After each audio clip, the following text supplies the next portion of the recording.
Hello everyone, welcome back to my channel. आज हम discuss करेंगे आपके साथ बहुत ही इंटरेस्टिंग टॉपिक इकोनॉमिक्स का इंडिफरेंस कर्व। ठीक है, let's start with the very interesting topic that is indifference curve. Indifference curve क्या होता है? जैसे हमने लास्ट वीडियो में हमने डिस्कस करा था यूटिलिटी। ठीक है, यूटिलिटी क्या होती है? जो यूटिलिटी है वो कार्डिनल नंबर्स में मेजर होती है। आज हम डिस्कस करेंगे इंडिफरेंस कर्व। जो इंडिफरेंस कर्व है ऑलवेज रिमेंबर किसमें मेजर होता है? ऑर्डिनल। फॉर एग्जाम्पल, हमने कोई टी एंड कॉफी ली है। ठीक है, take a example of tea and coffee. ठीक है, जब हमने कॉफी का कप लिया हमें सेटिस्फेक्शन मिली, फिर हमने सेकंड कप और लिया, फिर हमें उससे सेटिस्फेक्शन ली। अब हम ऐसे ऐसे अगर जैसे जैसे कंज्यूम करते जा रहे हैं कॉफी के कप, तो हम इसको कैसे, इसकी यूटिलिटी को कैसे हम डिफाइन करेंगे? हम ये तो नहीं कह सकते हैं कि फर्स्ट से फर्स्ट इससे मिली, नंबर्स में तो ना हम मेजर कर सकते। तो हम इससे क्या कह सकते हैं कि हमें जो फर्स्ट कप आया उससे हमें सेटिस्फेक्शन मिली। ठीक है, और सेकंड आया उससे हमें और सेटिस्फेक्शन मिली। जैसे जैसे हम कंज्यूम करते गए हमारी सेटिस्फेक्शन लेवल कम होता गया। सेम जो टी एंड कॉफी में भी है, इसमें हम क्या करेंगे, इसकी यूटिलिटी को रैंकिंग में करेंगे कि जब हमने फर्स्ट कप लिया हमें उससे फर्स्ट इतनी मिली सेटिस्फेक्शन, जब हमने सेकंड, तो मीन्स जो इंडिफरेंस कर्व है वो रैंकिंग में मेजर होता है, विच इज नॉन ऑर्डिनल। ठीक है, जैसे यूटिलिटी को हम कार्डिनल नंबर्स में करते थे, इसको हम किस में करेंगे? ऑर्डिनल नंबर्स में। नाउ इंडिफरेंस कर्व क्या होता है? इंडिफरेंस कर्व वो कर्व होता है जो दो कॉम्बिनेशंस को शो करता है। ठीक है, वो कर्व होता है जो डिफरेंट कॉम्बिनेशंस को शो करता है, जिससे हमें इक्वल सेटिस्फेक्शन मिलती है। जिससे हमें इक्वल सेटिस्फेक्शन मिलती है उसको हम बोलते हैं indifference curve. Indifference curve is a curve which shows different combination। ठीक है, वो कर्व जो different combination of two commodities, ठीक है, दो गुड्स के डिफरेंट कॉम्बिनेशंस जो शो करते हैं और हमें जिससे इक्वल सेटिस्फेक्शन मिलती है उसको हम बोलते हैं इंडिफरेंस कर्व। ठीक है, इंडिफरेंस कर्व वो कर्व होता है जो डिफरेंट कॉम्बिनेशन शो करता है किसके? टू कमोडिटीज के। से अभी एग्जाम्पल आगे दूंगी तो उससे आपको और क्लियर हो जाएगा। उसको हम बोलते हैं इंडिफरेंस कर्व। नेक्स्ट है इंडिफरेंस स्केड्यूल। अब इंडिफरेंस स्केड्यूल क्या होता है? वो क्या होता है? एक टेबल होता है। It is a table. ठीक है, जो शो करता है different combination of two commodities which yield equal satisfaction. ठीक है, जैसे एप्पल एंड ऑरेंजेस है, टू कमोडिटीज हमने ले ली। कौन सी? Apple and oranges. Combination A B C and D. ठीक है, जब हमारा कॉम्बिनेशन ए है तो हमें एप्पल से सेटिस्फेक्शन कितनी मिल रही है? हम कितने एप्पल ले रहे हैं? 1 एप्पल ले रहे हैं। और कितने ऑरेंज ले रहे हैं? हम 10 ऑरेंजेस ले रहे हैं। उसके बाद सेकंड कॉम्बिनेशन में हमने एक और एप्पल गेन कर लिया। ठीक है, और ऑरेंजेस कम कर दिए। ठीक है, एक एप्पल को और ज्यादा लेने के लिए हमें एक ऑरेंज भी तो कम करने पड़ेगा ना। एप्पल हमने एक और गेन कर लिया, ऑरेंज हमें फिर सेक्रीफाइस करना पड़ा। एक और एप्पल गेन करने के लिए हमें एक और ऑरेंज सेक्रीफाइस करा। तो ये वो कॉम्बिनेशन है जिससे हमें क्या हो रही है? इक्वल सेटिस्फेक्शन हो रही है। डी कॉम्बिनेशन में हमारे एप्पल भी 4 हो गए और ऑरेंजेस भी क्या हो गए? हमारे 4 हो गए। तो इस लेवल पे हमें क्या हो रही है? इक्वल सेटिस्फेक्शन हो रही है। एप्पल भी हमें 4 मिल रही है, ऑरेंज भी हमें 4 मिल रही है। तो इंडिफरेंस शेड्यूल क्या होता है? वो होता है टेबल, एक ग्राफिकली जैसे टेबल में शो करते हैं जिसको। ठीक है, वो टेबल होता है जो different combination apple and oranges का टेबल जो शो कर रहा है, जिससे हमें क्या मिल रही है? Equal satisfaction. उसको हम बोलते हैं इंडिफरेंस शेड्यूल। नेक्स्ट हम डिस्कस करेंगे, नेक्स्ट है इंडिफरेंस मैप। इंडिफरेंस मैप क्या होता है? ये वैसे ही जैसे indifference curve two different combination of two commodities show करता है, वैसे ही ये भी different combination of two commodity which yield equal satisfaction. जो हमारा इंडिफरेंस कर्व का डायग्राम होता है वो कैसे होता है? हमारा इंडिफरेंस कर्व का ऐसे, जो हमारी कर्व्स आते हैं ना, ऐसे। और कर्व्स को हम क्या बोलते हैं, जैसे IC1 indifference curve, 2 indifference curve, 3 indifference curve, 4। जो इंडिफरेंस मैप होते हैं जनरली इसमें क्या बोलते हैं, higher the indifference curve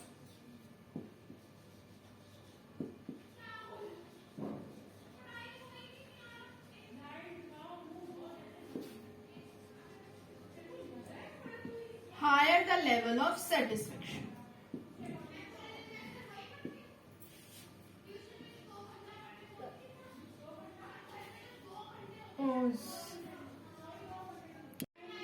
Higher the level of satisfaction. जैसे जैसे हमारा इंडिफरेंस कर्व बढ़ता जाएगा वैसे वैसे हमारी जो सेटिस्फेक्शन लेवल है वो भी बढ़ता जाएगा।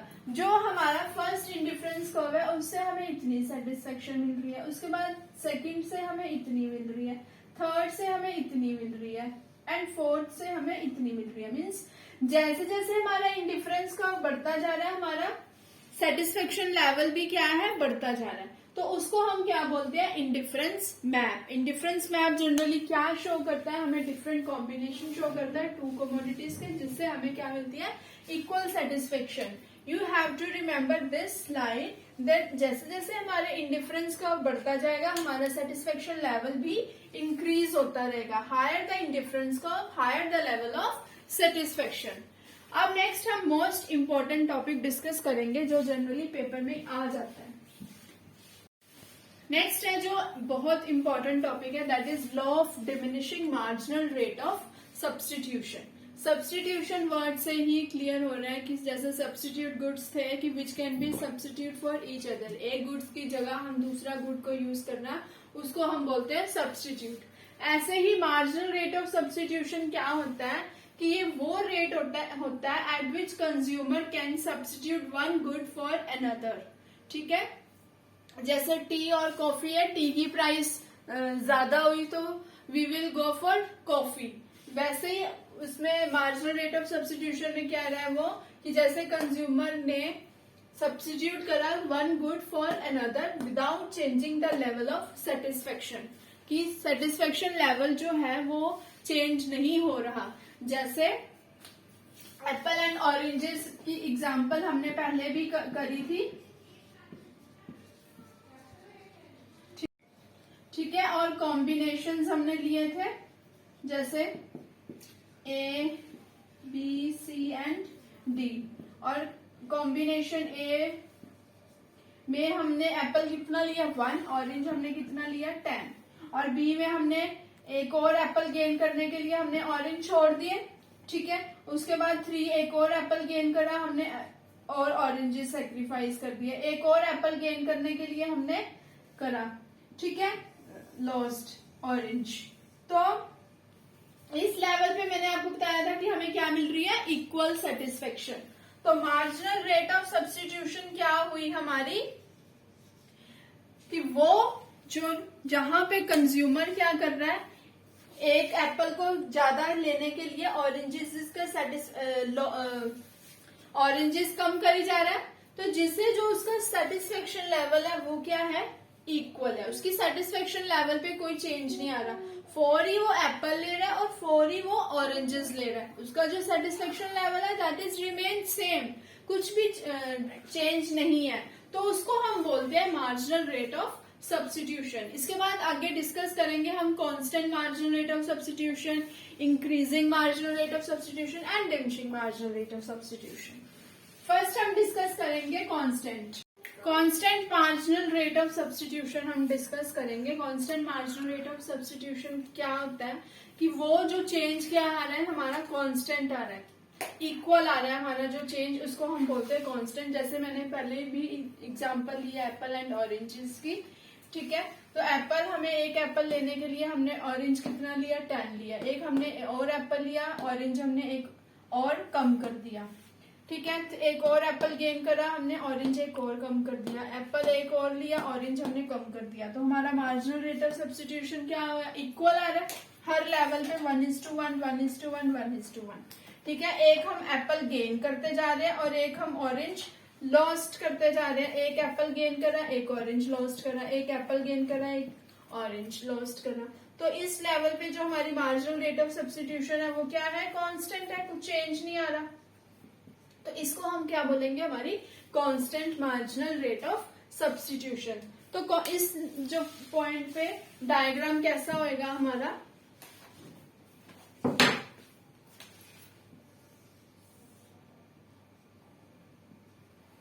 जैसे इधर हमने एप्पल्स ले लिए, इधर हमने ऑरेंजेस ले लिए, ठीक है।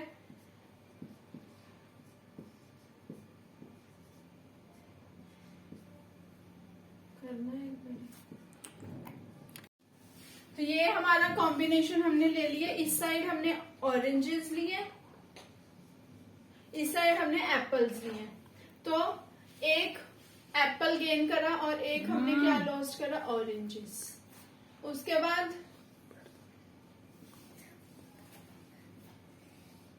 ठीक है, ये हमारा ए कॉम्बिनेशन हो गया, ये बी है, ये सी है और ये डी है।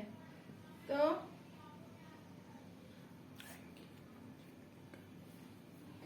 हमारा इंडिफरेंस कर्व ऐसे है, ठीक है।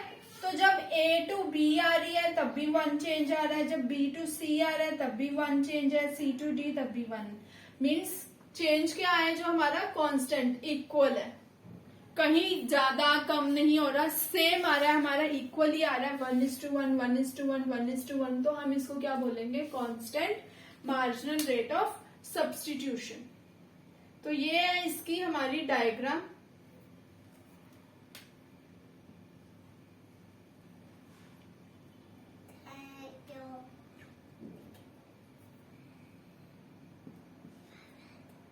ठीक है,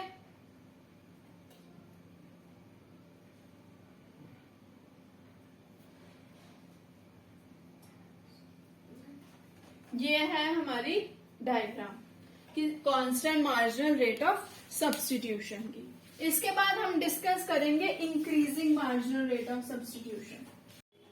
next, increasing marginal rate of substitution. जैसे उसमें था कांस्टेंट कि कुछ भी सेम लेवल ऑफ सेटिस्फेक्शन है। Increasing marginal rate of substitution में क्या है कि एक को सब्स्टिट्यूट करने के लिए एक इंक्रीजिंग रेट पे दूसरे को लॉस्ट करना। Means basically increasing marginal rate of substitution क्या है, एक को गेन करने के लिए जो दूसरा हमने लॉस्ट करना है वो इंक्रीजिंग रेट पे लॉस्ट करना है। जैसे it implies that as stock of commodity increase with the consumer he substituted for other commodity at an increasing rate to maintain the same level of satisfaction. उसको हम बोल दिया increasing marginal rate of substitution. जैसे एक Apple को gain करने के लिए एक ऑरेंज उसने लॉस्ट कर दिया, एक और एप्पल उसने गेन करने के लिए अब उसने ऑरेंज कितने करे, लॉस्ट 2 करे, इंक्रीजिंग रेट पे करे। उसके बाद एक और एप्पल उसने गेन करने के लिए उसने जो ऑरेंजेस है वो 3। मतलब जो हम लॉस्ट करेंगे इस पे, जो सेक्रीफाइस करेंगे कि जो हमारी लेवल ऑफ सेटिस्फेक्शन सेम रहे, वो हम किस बेस पे करेंगे, इंक्रीजिंग पे करेंगे। इसके बाद ऐसे ही हमारा decreasing marginal rate of substitution है। डिक्रीजिंग में क्या हो जाएगा, नेक्स्ट है decreasing marginal rate of substitution. अब decreasing marginal rate of substitution में क्या है, जो हम सेक्रीफाइस करेंगे वो किस रेट पे करेंगे, डिक्रीजिंग रेट पे। जैसे हम इंक्रीजिंग में कर रहे थे एट ए इंक्रीजिंग रेट, वैसे ही हम डिक्रीजिंग में क्या करेंगे, at decreasing rate. It implies that as stock of commodity increase the consumer will substitute for other commodity at decreasing rate to maintain the same level of satisfaction. एक apple gain करने में जो oranges वो lost करेगा वो अब किस rate में करेगा, डिक्रीजिंग में। पहले उसने 3 लॉस्ट करे, फिर उसने 2 लॉस्ट करे, फिर उसने 1 लॉस्ट करे ऑरेंजेस। तो ये हमारा क्या हो गया, decreasing marginal rate of substitution. Next जो अब हम टॉपिक डिस्कस करेंगे नेक्स्ट वीडियो में करूंगी आपके साथ, इसका अगला नेक्स्ट जो टॉपिक हमारा रह गया है, ठीक है। तो आज का जो है इतना ही। अगर आपको अच्छा लगा मेरा पढ़ाना तो please don't forget to like my videos and share my videos and don't forget to subscribe my channel. Thank you and have a nice day.